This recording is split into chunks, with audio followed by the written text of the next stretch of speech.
So நவாம்சம் calculate பண்ணுறதுக்கு நம்ம வந்து ஃபஸ்ட்டு ஸ்டெப்பாக இதை தெரிஞ்சுக்கணும்.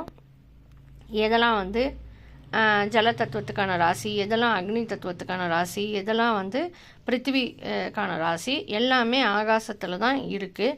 ஸோ இது நம்ம தெரிஞ்சுக்கிறது ஒரு யூஸ்ஃபுல் இன்ஃபர்மேஷன். நவாம்சம் கேல்குலேட் பண்ணுறது தெரிஞ்சுக்கிறது இம்பார்ட்டண்ட் இல்லைன்னா கூட அந்த ப்ராசஸில் நம்ம சிலதெல்லாம் தெரிஞ்சுக்கணும். அந்த ப்ராசஸ் கற்றுக்கணுன்னா ஸோ அதில் வர இன்ஃபர்மேஷன்லாம் ஜென்ரலி யூஸ்ஃபுல் ஆல்சோ. ஸோ எப்படி ஜென்ரலி யூஸ்ஃபுல்னால் இப்போ அக்னிக்கான ராசி 3 இருக்குது. மேஷம், சிம்மம், தனுர், இது 3மே இருக்குது. ஸோ இப்போ அக்னி தத்துவத்துக்கான ராசிகளில் அதுக்குன்னு சில குவாலிட்டிஸ்லாம் இருக்கும், சில குணங்கள்லாம் இருக்கும். ஸோ அந்த இடத்துல இருக்கிற கிரகங்களுக்கு அந்த மாதிரி ஒரு தாக்கம் இருக்கும். ஸோ இது வந்து ரொம்ப டீட்டெயில்டாக மேற்கொண்டு அதெல்லாம் தெரிஞ்சுக்கலாம். பட் அப்போ வந்து ஜென்ரலாக ஒரு மேஷத்தில் இந்த கிரகம் இருந்தால் இப்படி தான் இருக்கும், இந்த சனி வந்து மேஷத்தில் இருந்தால் இந்த மாதிரி தான் பண்ணும் அப்படின்னு சொல்கிறதுக்கு, அதை வந்து இப்படி இருக்குது அப்படின்னு சொல்கிறப்போ இதனால் இருக்கும். இது வந்து அக்னி தத்துவத்துக்கான ராசி.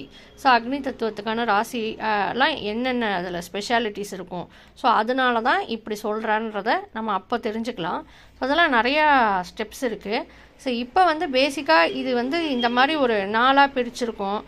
அண்டு இந்த மாதிரி பஞ்சபூதங்களுக்கும் இந்த கட்டங்களுக்கும் எப்படி வந்து கோரிலேஷன் இருக்குது அப்படின்றது ஃபஸ்ட்டு நம்ம தெரிஞ்சுக்கிறது. பின்னாடி வந்து ஏதாவது ஒன்று சொல்கிறப்போ நமக்கு வந்து எதனால் சொல்கிறான்னு புரிஞ்சுக்கிறதுக்கு யூஸ்ஃபுல்லாக இருக்கும். பட் இதெல்லாம் வந்து இப்போ மேஷம், ரிஷபம், மிதுனம்லாம் கம்பல்சரியாக மனப்பாடமாக தெரிஞ்சிருக்கணும். பட் இதெல்லாம் வந்து எல்லாராலையும் மனப்பாடமாக தெரிஞ்சிருக்க அவ்வளோ ஈஸியாக நம்ம கேஷுவலாக மனப்பாடம் ஆகிடாது. பட் இந்த வீடியோ நம்ம பார்த்துக்கலாம், ஏதாவது சொல்கிறப்போ இது என்ன ராசின்னு பார்த்துக்கலாம். இல்லை நம்ம நிறையா இந்த சப்ஜெக்டில் கற்றுக்க நமக்கும் இது வந்து மெமரைஸ் ஆகிடும். பட் கம்பல்சரியாக நம்ம மேஷம், ரிஷபம், மிதுனம்லாம் எங்கெங்கேன்னு இதில் எழுத தெரிஞ்சுக்கணும். அது வந்து கம்பல்சரி. அதே மாதிரி இதுவும் கம்பல்சரியாக நமக்கு சொல்ல தெரிஞ்சுக்கணுங்கிறது இப்போதைக்கு இல்லை. பட் இப்படி வந்து ஸ்ப்ளிட்டாக இருக்குது எல்லாமே அப்படிங்கிற இன்ஃபர்மேஷன் தெரிஞ்சுருக்கணும். என்னென்னவா ஸ்ப்ளிட்டாக இருக்குது, ஒவ்வொன்றுத்துக்கும் எத்தனை ராசி இருக்குது, இதை நம்ம தெரிஞ்சுக்கிறது இம்பார்ட்டண்ட் அண்ட் ரொம்ப யூஸ்ஃபுல். பின்னாடி வந்து ஒரு பலன் சொல்கிறப்போ நமக்கு இதனாலங்கிறது புரிஞ்சுக்கிறதுக்கு ஈஸியாக இருக்கும்.